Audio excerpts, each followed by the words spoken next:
It's doing something.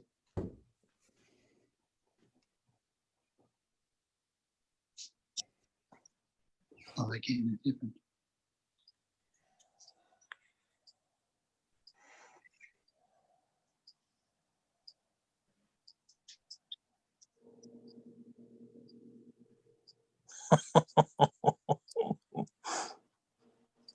Okay, I already forgot what number meeting we were at. So can you see it? 395. You can just say the next meeting. Yeah, So okay. you're good. You're good. Okay, I can't see Carolyn, so I didn't see. You're the thumbs. good. You can Okay, go ahead and thank- call it to order. All right, thank you everybody for showing up. Tonight is the next planning commission meeting for the city of College Place, Washington. Thank you for showing. I guess we should start with minutes maybe. Is that what the next thing should be? You need to call it to order Oh, I hereby call it to order. at 7:12. Okay, that's 7:12 PM Okay. on June 16th, 2020. Okay. So I will do a roll call. Commissioner Louderback, Here? Commissioner Brennis, Here. Commissioner Poyman, Here. Commissioner Davis, Here. Commissioner Olson, Yeah, Commissioner Roth, Here. Commissioner Reiswig, Here. and then staff present is John Rickard, Community Development Director, Claudia Estrada, Community Development Administrative Assistant, and Carolyn Holm, Deputy City Clerk. And then we also have Greg Dorn with Greg Dorn and Associates present. Great. Thank you everybody for showing up. Our next needs to be approval agenda. Is that accurate? Before we go to that, did we have any public comment that was submitted through the clerk's office, Carolyn? I did not receive any. Okay. Thank you. Okay, was I supposed to have gotten an email with this agenda stuff put on here? It would have been in the Board email that docs. was sent to you through our board docs. Last Thursday, I think. Last Thursday? Yeah. Okay, well, we can continue on. Approval of the agenda, The consent agenda. consent agenda, sorry. That's okay.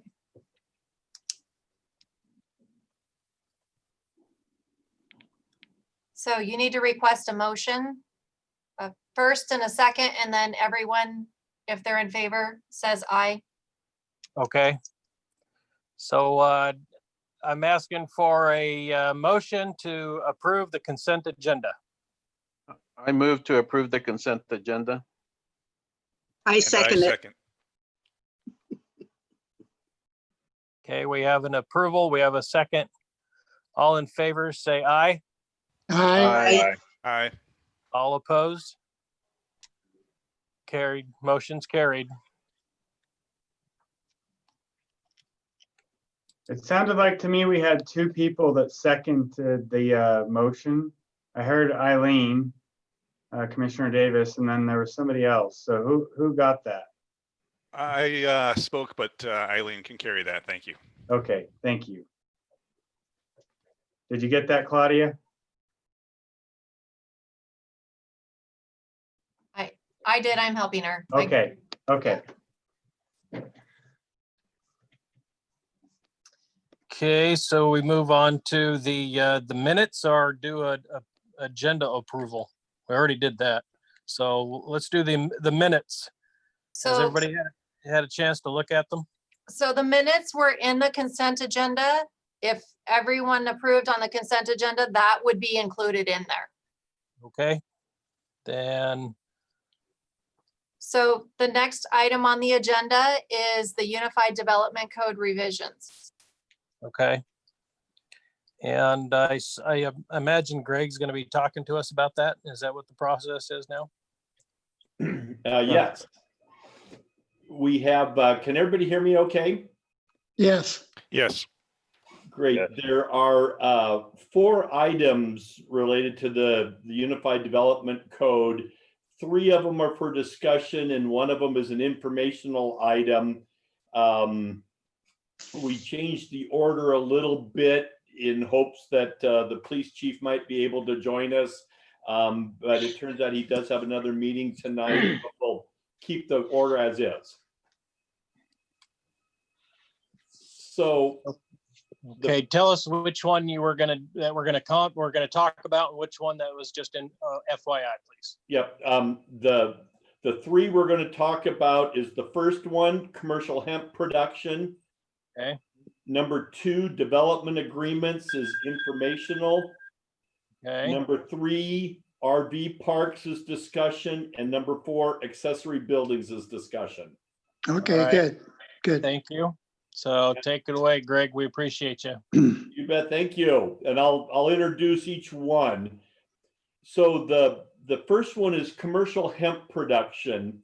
And in recent years, the state legislature created a pilot program that would enable the Washington State Department of Agriculture to issue licenses for the growing of hemp for commercial and industrial purposes.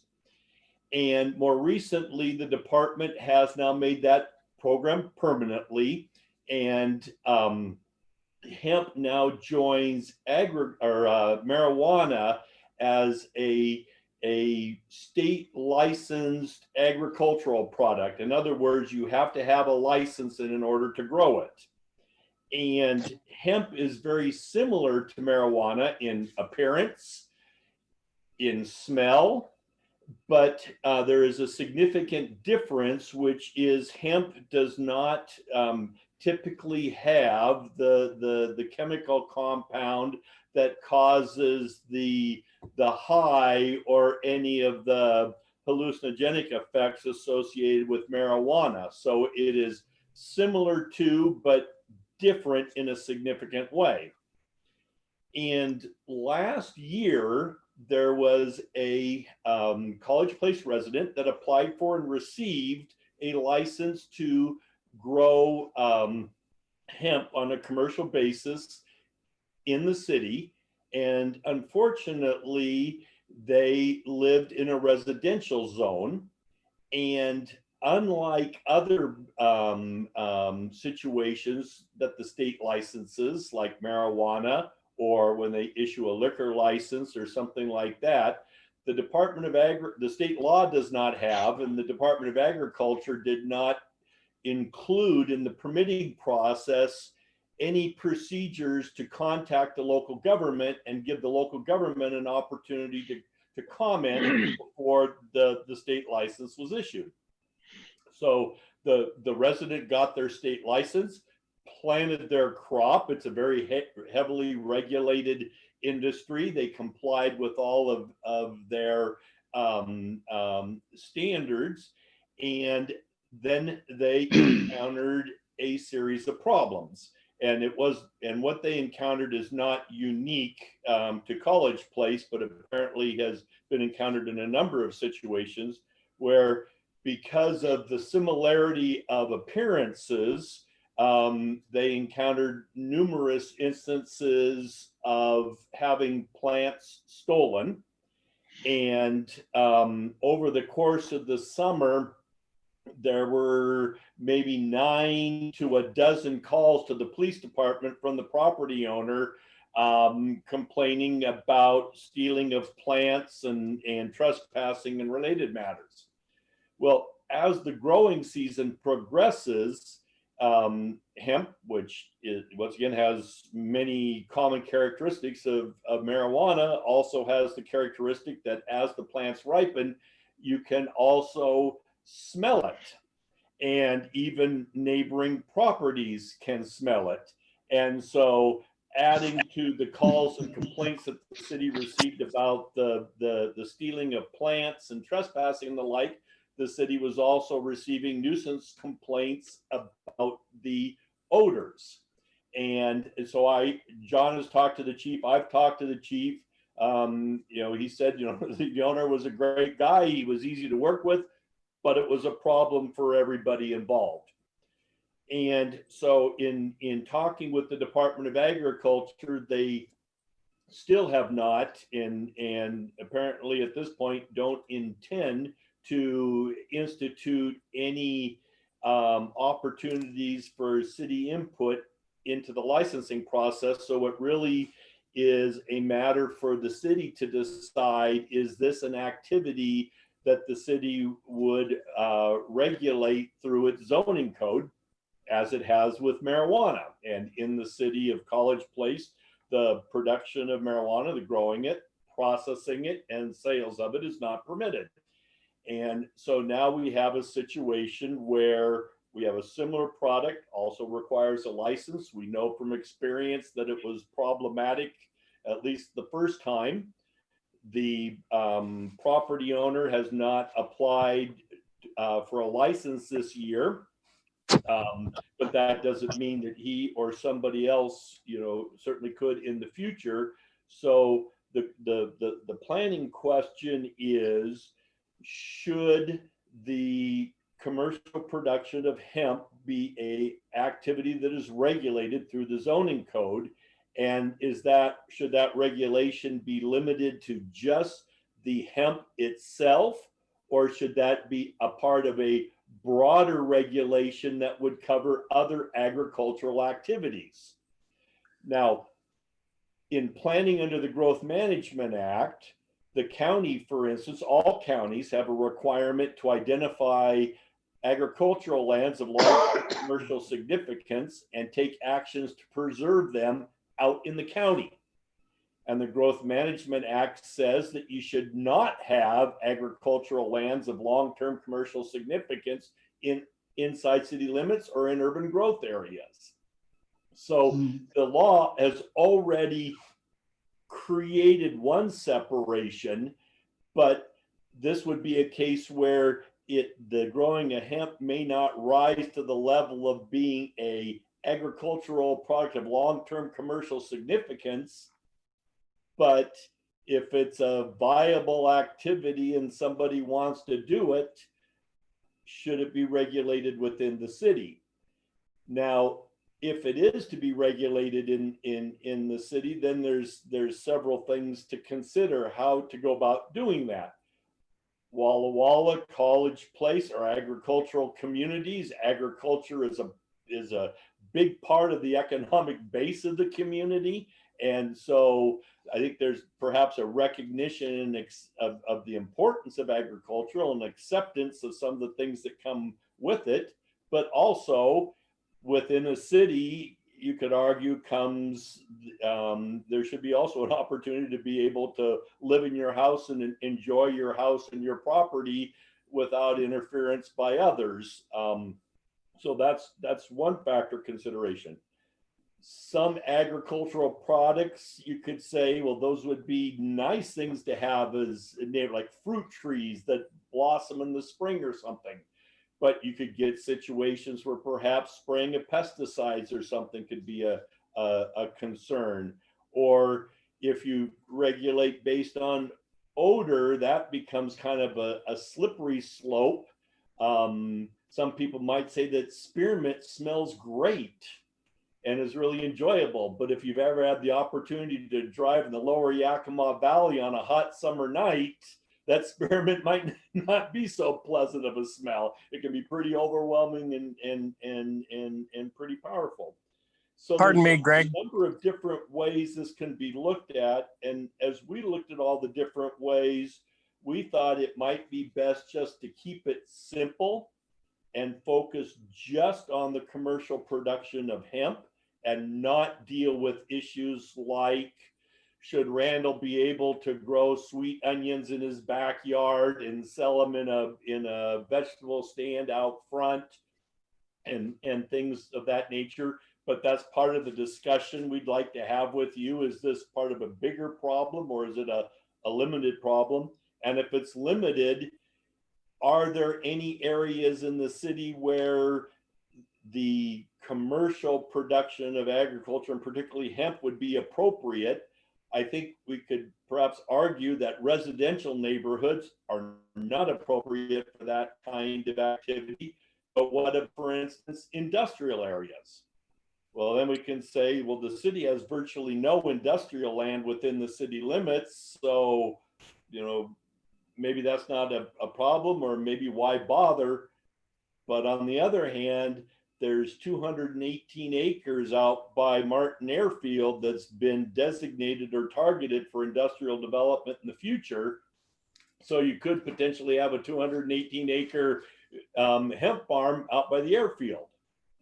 Perhaps not likely, but it could be an opportunity. So those are some of the factors to consider. But as John and I talked about it and went around and around, we kind of came to the conclusion of, at least for discussion purposes with you tonight, let's focus on the question of just the growing of hemp as licensed by the state.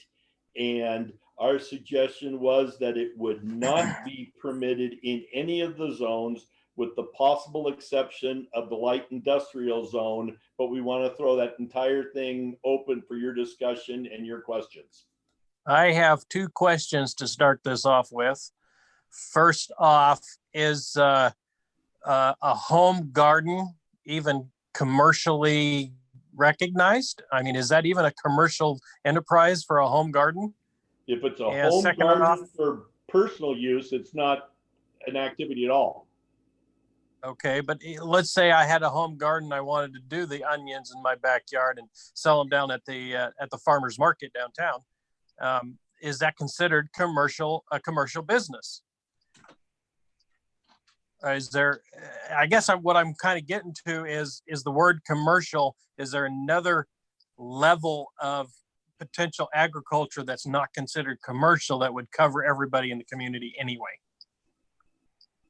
And that way we could just say all commercial farming is not to be allowed in the city limits. Yeah, I mean, it's not covered now, but we could certainly go down that path by, creating that definition and adding it. I know in other cities, for instance, this has come up, and there was a question of, there was a lady that had a very green thumb and grew beautiful flowers in her yard, and she would sell some of the flowers to local restaurants and sell some at the farmers market. And that a question came up as to whether that was a commercial agricultural activity and should it be prohibited, or in that particular case, was it a home business? But that was an example from another community. I'm going to scroll down while we're talking and double check, but I do not recall anything in that governs agricultural activities right now at all. And John, Carolyn, maybe you guys could help me remember, but it sure seems to me we already discussed this once before, and our recommendation to the city council was to have no commercial agriculture in the city limits. So am I not remembering right? Well, we did talk about this earlier in the year as a kind of an introduction to the items that we would be studying and looking into, but there have not been any formalized recommendations to move forward to council. Okay. So, And there is not, just to be clear, there's nothing in the table of permitted uses right now that addresses agricultural production at all, with the exception of growing marijuana. Commissioner Roth has a question. Yes, Greg, if I understand correctly, you're proposing a fairly narrow addition to the code to address hemp in specific. Is that correct? That's the way it is structured now. But with your direction, we could certainly modify that and make the definition more expansive if that was, kind of your consensus. Yeah, well, I like how you've drawn this up, Greg. I think a narrow addition just focused on hemp is the right way to go.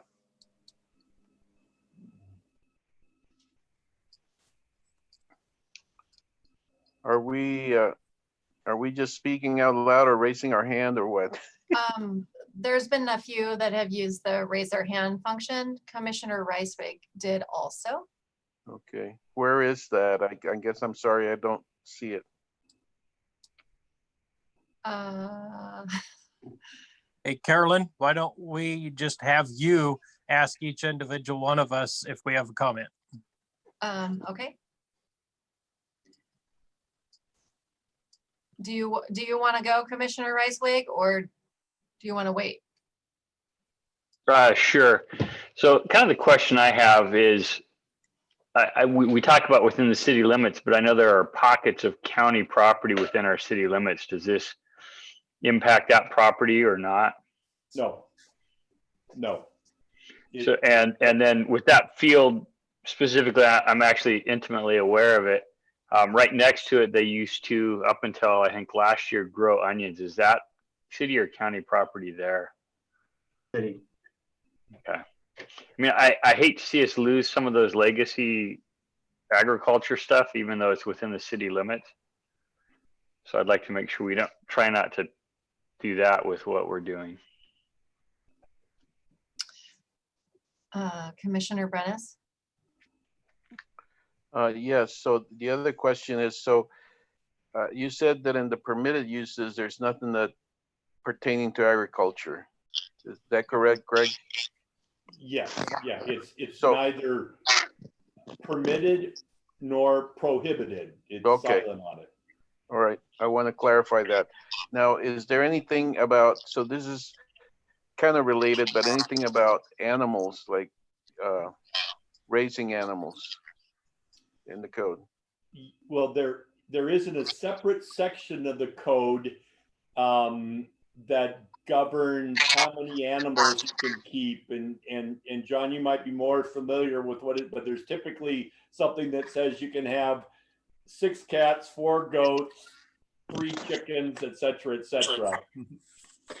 Yeah, that code is enforced through our police department. So I don't know the exact ratios, but we do require, like, you actually have to get a permit to have chickens, and there's a certain number you can have. You can't have roosters.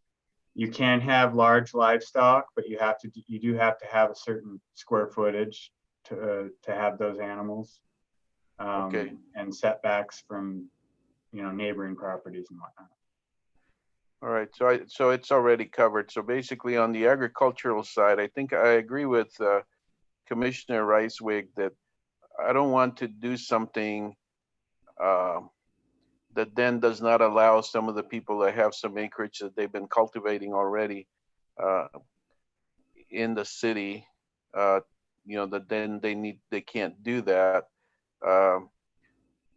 But obviously there's an issue with the hemp, and we can just act on that, which I think to some degree was a staff recommendation. But at the same time, I don't know, is there a little bit broader language in that we could put that if there is, I don't know, some sort of, I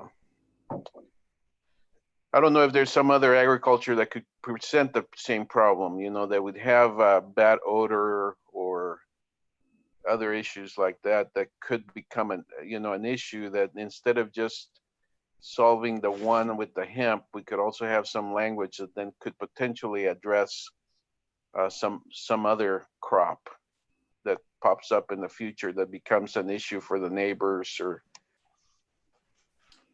I think on that latter point, what we'd have to do it a little less formally, and maybe put it in terms of, and monitor the situation and ask the staff to report back at the end of the growing season or something to see if there were complaints filed that had anything to do with agricultural activities.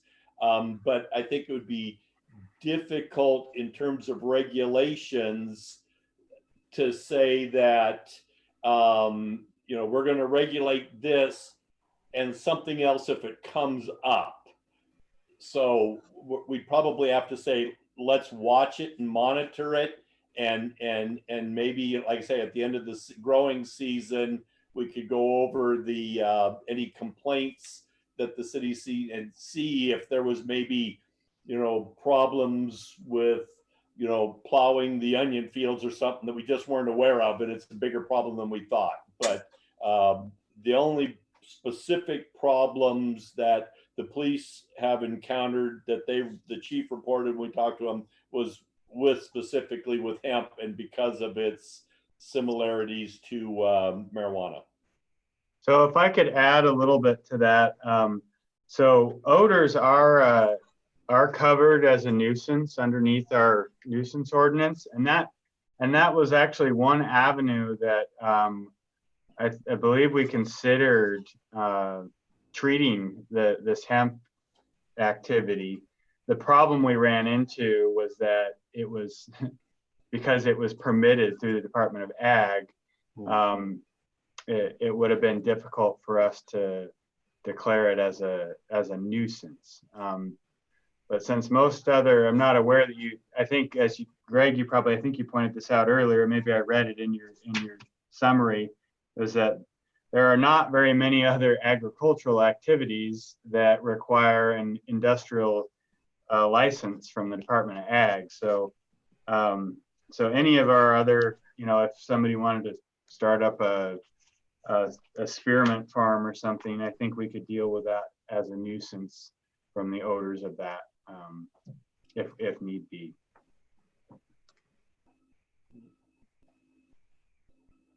Commissioner Davis, did you have any questions? You're on mute.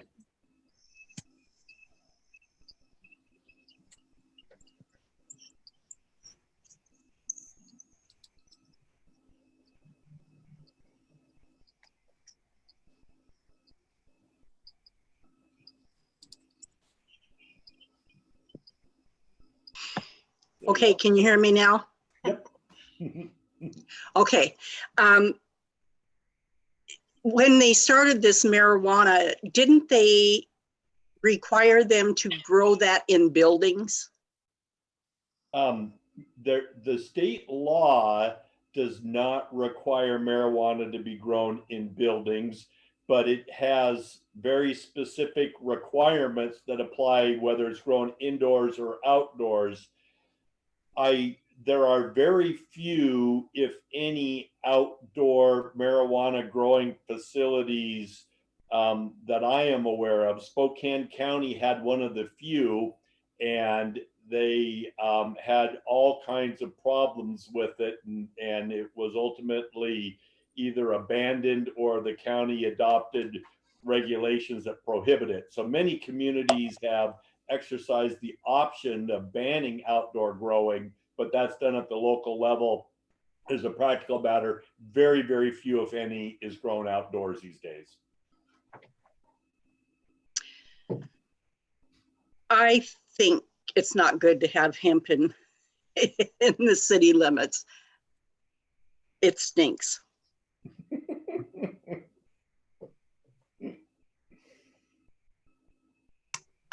Commissioner Olson, did you have a comment? Okay, hold on one moment here. You need to unmute yourself.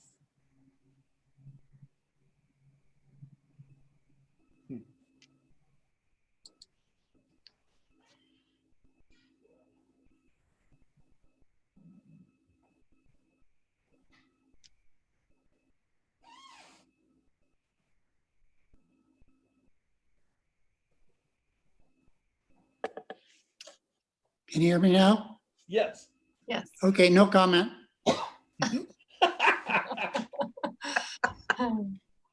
Okay. To her comment.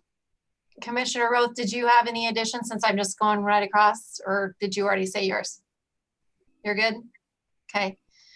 Commissioner Poyman, did you have a comment? I agree with what Brian has shared. I don't think we need to solve problems that haven't presented themselves already, so I would be supportive of the draft as provided.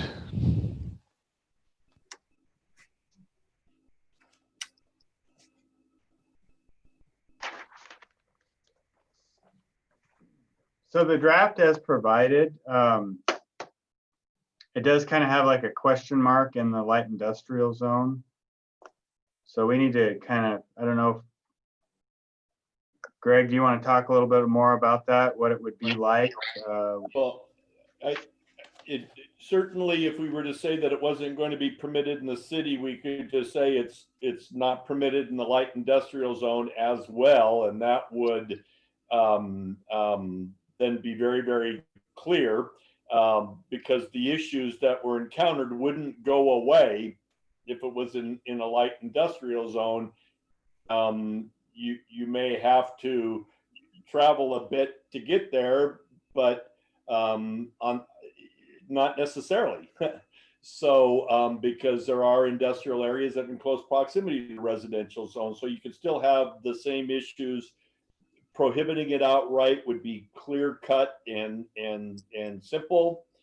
Allowing it in the light industrial zone is kind of a compromise.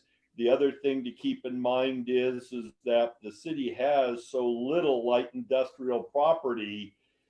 It's an activity that does not create significant jobs, nor does it create significant tax base. So you could say if we have a limited resource, the amount of land, industrial zone land, why create a situation where it gets used for an economic activity that has limited benefit to the city?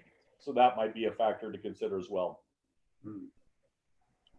So Commissioner Reiswig has a question. Mm-hmm. We talked about growing marijuana indoors, and I'm wondering if the hemp crop was grown indoors, if it might solve some of the odor issues, and if that might be a viable alternative for someone who's trying to pursue that. You know, that's an interesting question, and that hasn't come up in any of the discussions. So that's something that we'd have to circle back with the Department of Agriculture on. That's a very good question, and we just don't have any information on that. So has everybody spoken about it yet, Carolyn? Yes, everybody has. Okay, I'd like to call for a movement. Somebody would voice something. I think we ought to break this down though. Let's just very specifically talk about this hemp it's by itself, nothing else. So I would like to see if somebody make a movement, whether they want or don't want hemp in our city. Simple. So I would like to make a motion that the city prohibit the growing cultivation of hemp within the city limits. I will second that. This is Monty Boyman. Okay, so we have a motion to stop hemp growing in the city of College Place. We have a second. All in favor say aye. I Aye. Any opposed? Motion's carried. I think we also ought to talk to Greg, though, is that from our standpoint, maybe we ought to talk a little bit more about that idea of growing this stuff indoors. Because if it's indoors and it's not causing any smells or any issues with people trying to get at it, I wouldn't have a problem with it. But maybe, well, then again, Commissioner Poyman's got a good point. Maybe we just don't need to mess. Just leave it alone. What do you think, Greg? We can certainly research the issue and report back to you.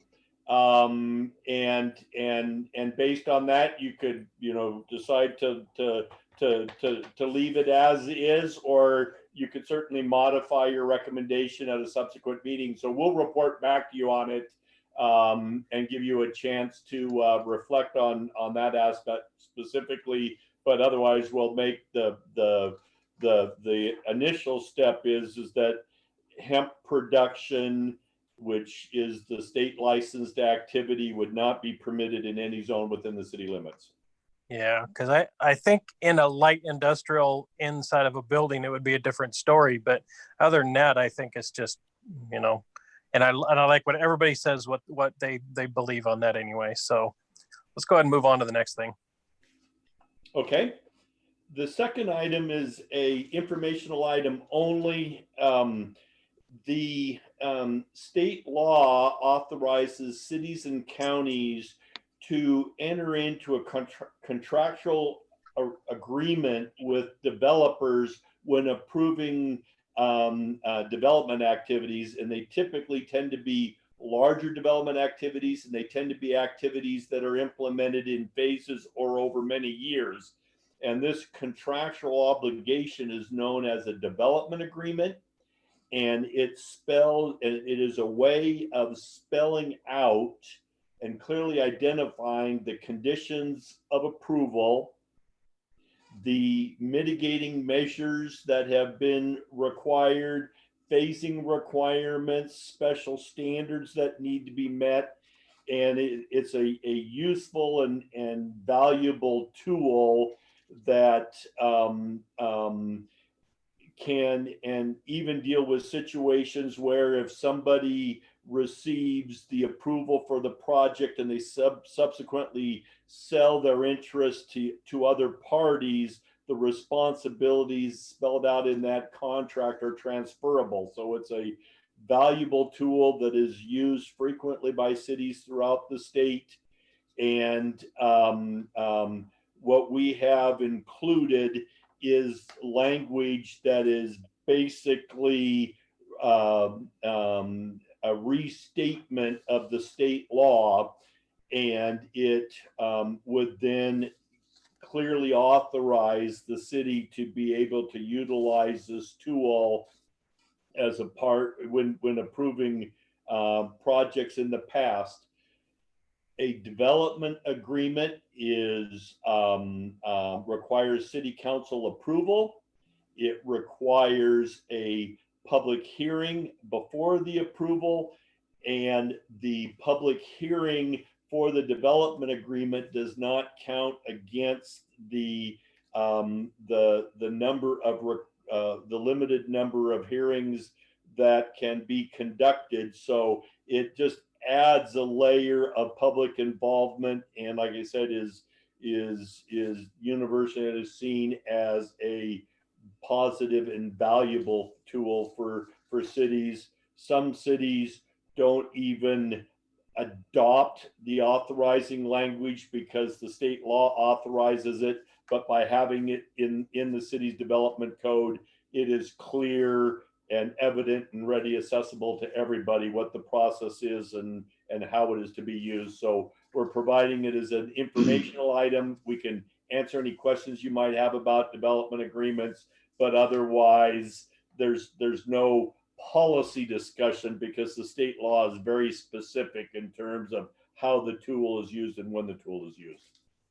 So was that first initial public meeting held by the Planning Commission or by the City Council? The public hearings are held in a court, depends on the nature and the type of the permits, whether they're the Planning Commission or the hearings examiner. So it would vary with the underlying permits. And I am trying to remember, I believe, John, can you refresh my memory? Did we say that the public hearing on the development agreement would be conducted by the City Council or by the Planning Commission? Well, I can look.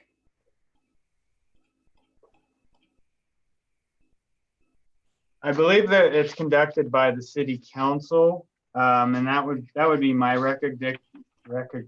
recommendation, primarily because there are often financial components to these agreements, and there are, depending on the type of application, there may be a public hearing at a later date that could be before the Planning Commission, or it could be before the hearing examiner.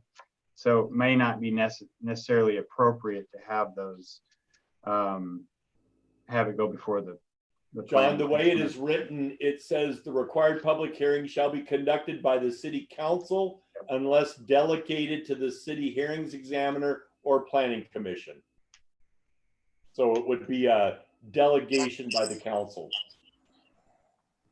Well, that sounds good. I was just trying to figure out if we were going to deal with it or not. That's all. So don't mind not dealing with it. I just wanted to know. Commissioner Ricewig has a question. So just for clarification, because it's hard to read the screen when you're working on a little screen, this is for things like the development's large enough, park space, or I know in some of the larger developments, I believe in the Boise area, they required them to put in infrastructure and space for schools.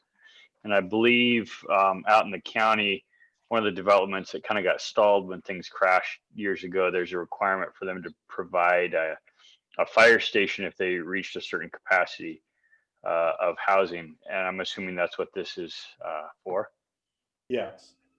Yes, I'm involved in a project now in another city where the build out is anticipated to be over a 20-year period, and the development agreement has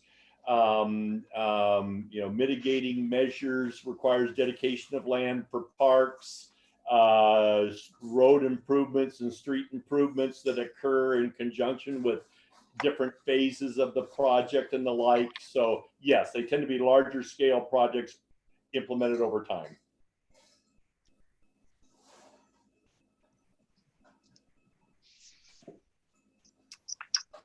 Any other questions, or can we move on? Sounds like we're ready for RV parks. Yep. So RV parks are interesting because our view of the world of housing is evolving as housing becomes more expensive, as options become more limited. And so individuals and families are more and more looking to non-traditional forms of housing. And that includes things like recreational vehicles or RVs, campers, trailers, tiny houses, in some cases, even tents. I mean, it's not uncommon to find, temporary workers or construction workers, maybe, to live in an RV or a camper for periods of time. But this is something that is definitely evolving, as well as our community standards about what we consider to be acceptable or appropriate, or just to recognize that circumstances are such and there's a benefit to allowing a number of different housing types. And so there are different types of RV parks, and some of that you may be very familiar with from your own personal use or whatever. There are national chains of RV parks where you can drive from point to point and you stay in the RV park here today, and you have a reservation 3 days from now at one a couple hundred miles down the road and a couple hundred more miles down the road. So there's those membership type RV parks that are popular, particularly in summer months.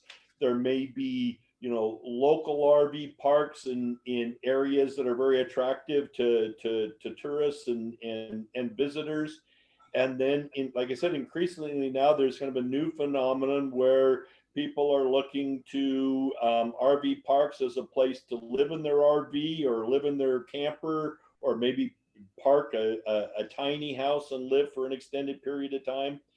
So we reviewed the city regulations and wanted to provide a broader set of regulations that continue to protect the public health and safety, but didn't necessarily preclude some of these forms of housing on an extended basis. And some city codes include provisions that say things like you can live in an RV park, but for no more than 90 days or no more than 180 days.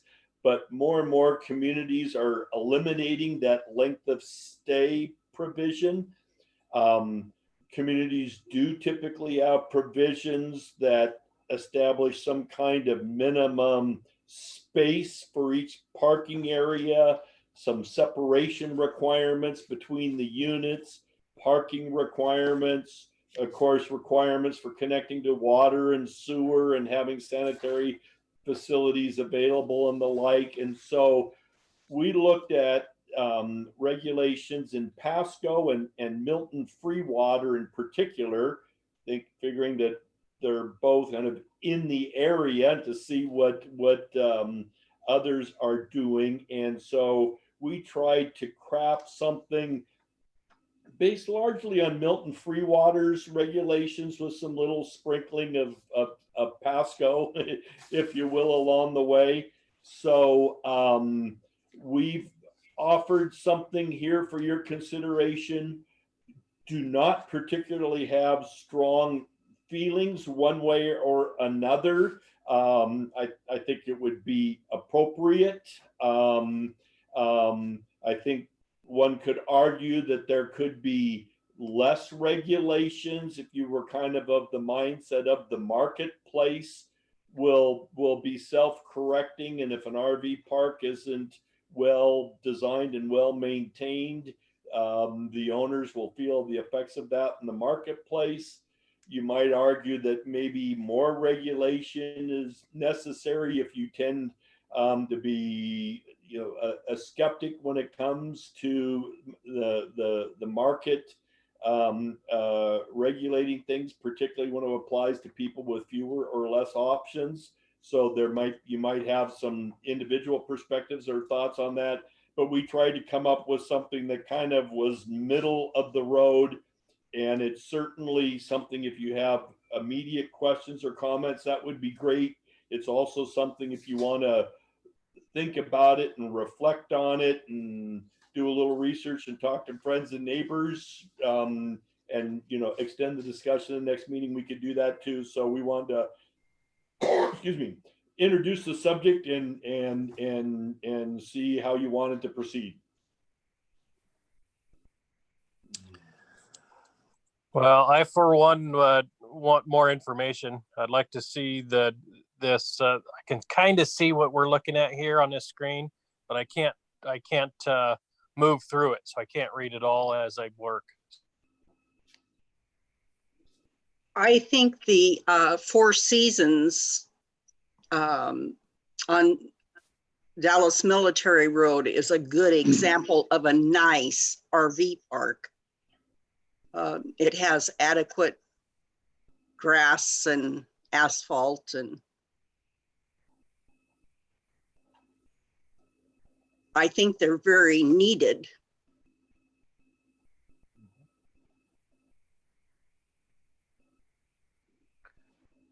So I have a question, Commissioner Brenes here.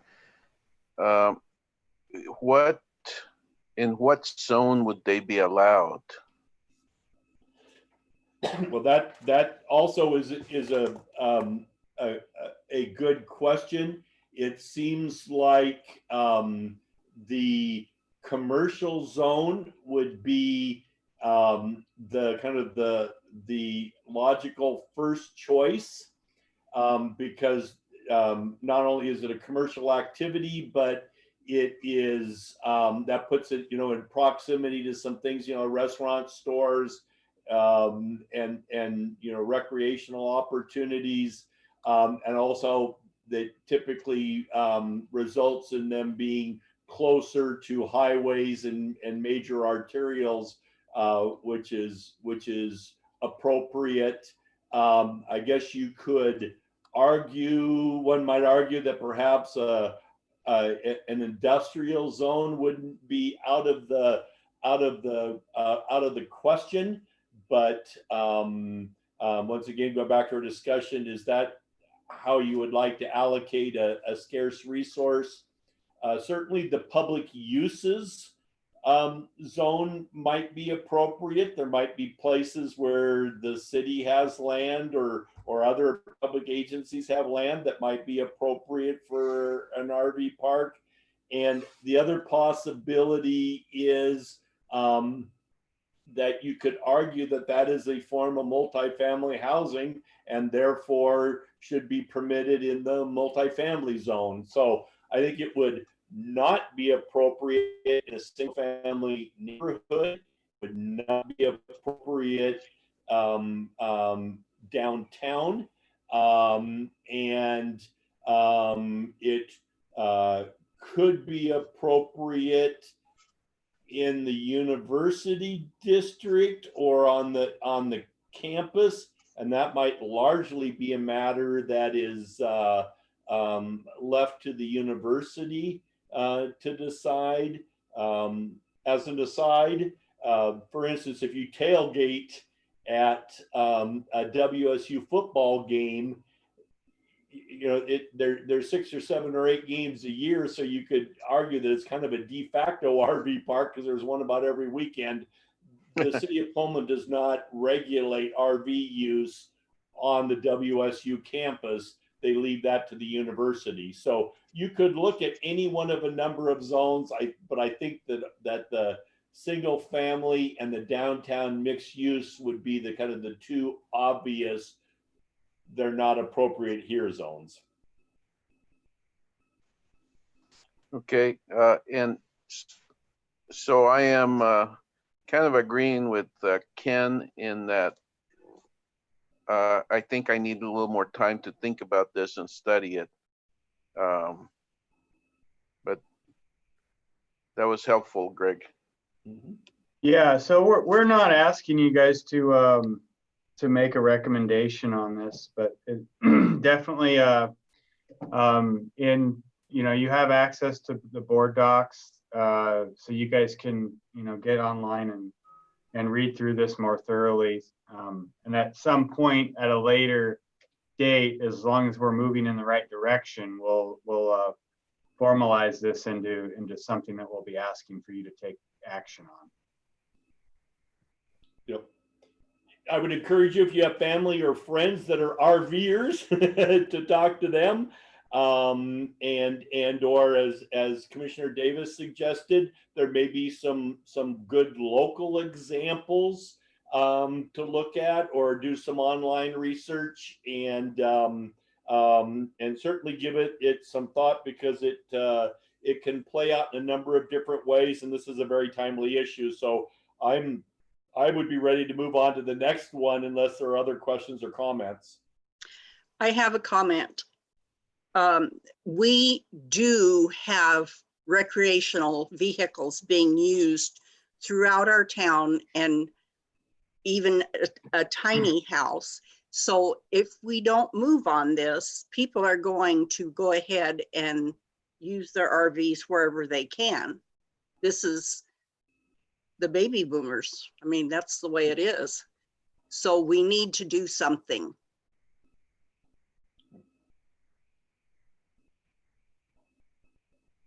Mr. Chair, should we go to the last one?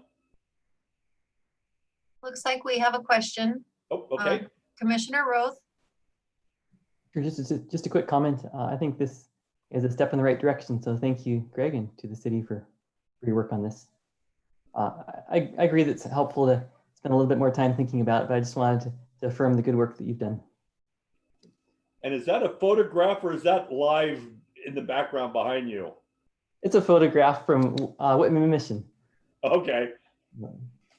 I thought it might be the future. I thought I saw a sign that said future site of RV park.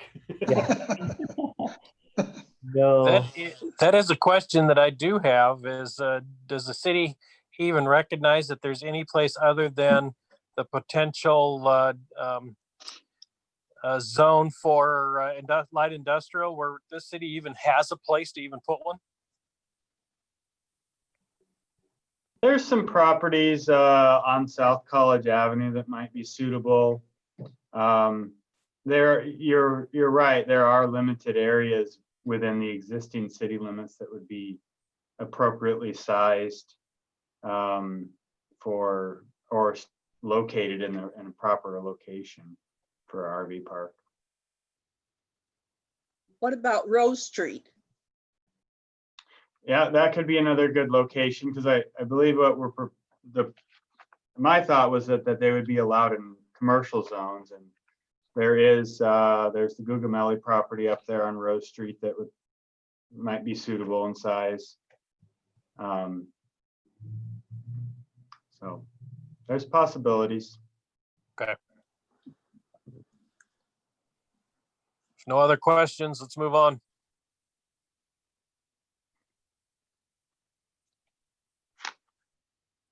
Greg, Are we ready for the last one? do it. And so the last one is an issue we talked about quite a bit in the past, and it's back. And that's accessory buildings, structures, dwelling units, and uses. And this is some clarification and fine tuning. And it has to do with the is there a maximum size for accessory buildings? And if you have a larger lot, should you have an opportunity potentially for a larger accessory dwelling unit?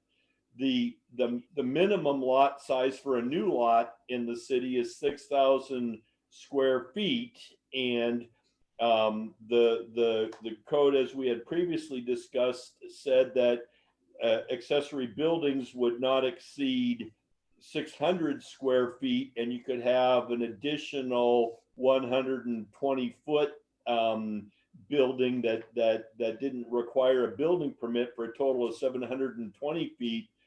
But John is getting questions and inquiries from property owners on the other end of the spectrum. What if they have a half acre or an acre?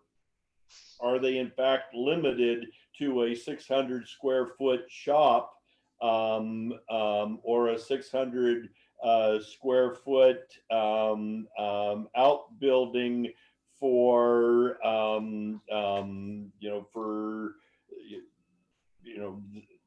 their horse or whatever. So that has brought up a number of questions, and so we wanted to circle back, and where we ended up, and there's a number of different ways that we could go, including leaving it the way it is.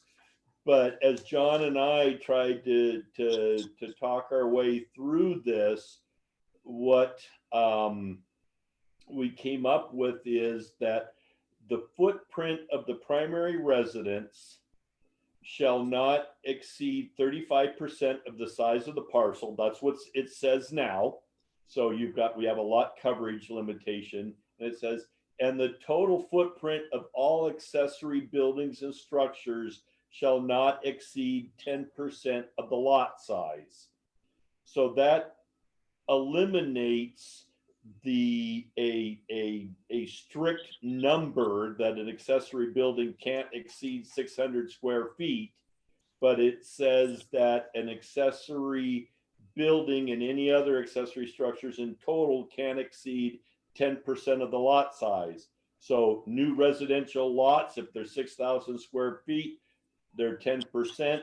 But if somebody has a larger lot, then they can potentially have a larger accessory building and structure. So that is the significant change. There is also a provision that might provide an economic incentive for them to stay smaller, which is the fee structure that the city council has adopted includes a provision that says that if you have an accessory dwelling unit that is 600 square feet or less, you may be eligible for a reduced capital facility charge. So if you have an accessory dwelling unit that is over 600 square feet, you're going to pay the full capital facility charge as if it was a duplex. So there may be a strong economic incentive, at least for accessory dwelling units, that they stay 600 square feet or less. But the issue was, like I say, was being raised primarily by the larger property owners. And John and I looked at several different ways. Each had its pros, each had its cons, and we kind of arrived at not to exceed 10%. But you'll want to study the language in this, and you may want to give this one some more thought, because I know a lot of thought went into this before. And we can certainly answer any questions or discuss it tonight, but I think you're going to want to take some time with this one. Yeah, and I would just add that this came about not by somebody wanting to build a larger accessory dwelling unit. It came about by a property, somebody was looking at buying a 1 acre piece out on the end of Southwest 12th, and they wanted to know how big of a shop they could build. And the way the accessory building code is, as Greg explained, is that they would be limited to 600 square feet, and that just did not seem reasonable, being a 1 acre piece of ground. So that's why we're bringing this back to you. But in the same regard, I don't want to open up a Pandora's box and allow somebody to build, you know, a 2,000 square foot ADU in your backyard as well. You know, the idea is to try to keep those small. So. Well, a shop isn't a dwelling unit. No, it Yeah, is that's what I not. thought. But it falls under the accessory building codes, and the way the accessory building codes are written, the footprints are limited to 600 square feet. Okay, so I don't understand that either, because I assumed that an accessory building and accessory dwelling unit were two different things. I didn't realize we were all under one banner. Yeah, there's an accessory dwelling is a subset of accessory buildings. And there are some provisions that apply to all accessory buildings. And then there are some additional requirements that apply to accessory dwelling units. But as the code is written right now, it says that you can have accessory buildings, whether they are for dwelling purposes or not, one with a 600 square feet and an additional small one. So, you know, shops, garages, RV storage, outbuildings, as well as accessory dwelling units, all have the same limitation. Yes, I did not realize that. I thought when we talked about ADUs, it was only for the people living in them. So my understanding was if I built a 2,500 square foot shop, because I had a half acre and that falls within my 10%, I built a 2,500 square foot shop, only 600 feet of it can be used as a dwelling unit. That was how I understood it. Yep, so that suggests that these clarifications would be appropriate, because there's different perspectives on it and it's not clear. Commissioner Poyman has a question. Thank you, Carolyn. It's actually a question for you. Will you forward this document to the other commissioners and myself? I didn't see this in my inbox either, and obviously we would all like the opportunity to review it. So just a request to resend that, please. Thank you. Can do that. Did I hear that they don't have to get a permit to build a dwelling unit, additional No. dwelling unit? No. An accessory building under 120 square feet does not require a building permit. Right. So if you have a small potting shed or something, you don't need a building permit. But anything over 120 square feet, the footprint, Yes. whether it's for dwelling purposes or to park a car, that does require a permit. Okay.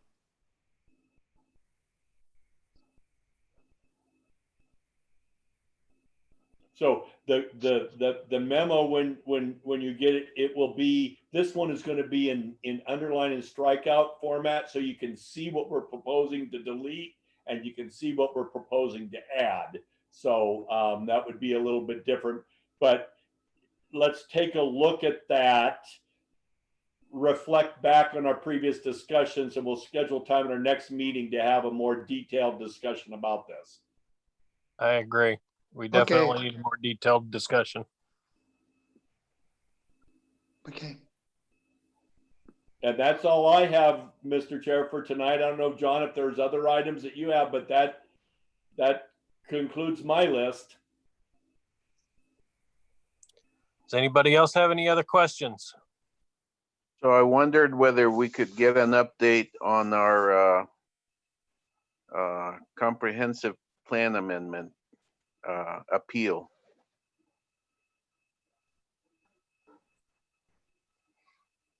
John, do you want to? We lost. Oh, What? okay. Seriously? Yeah, yes, we were not successful. And that, I mean, there's not really much more to add to that. So we're, you know, we'll try again next time. So All right. just for the benefit of the commission, what that means is that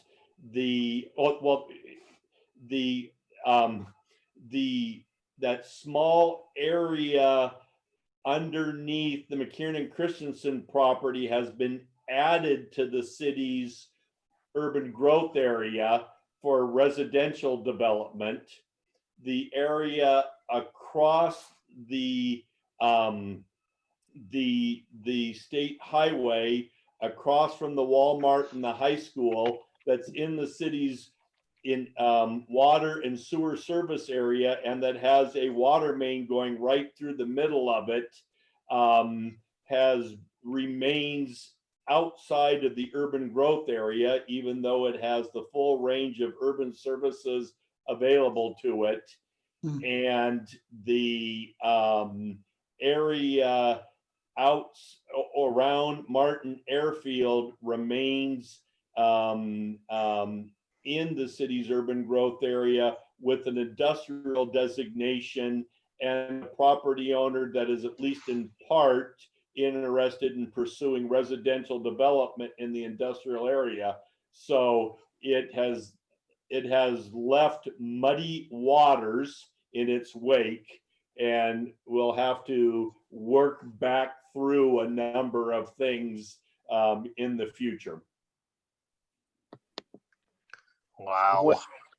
When is the next opportunity then for the city? Is it a yearly thing or is it every how many years? Oh, I don't think we're gonna have an opportunity for at least another 4, maybe 5 years. No. To clarify that, the county has a procedure that says that they will not consider amendments for 5 years. That does not preclude private property owners from potentially seeking action, nor does it preclude the county from changing their procedures. But their procedures, as we said today, is you have to wait 5 years.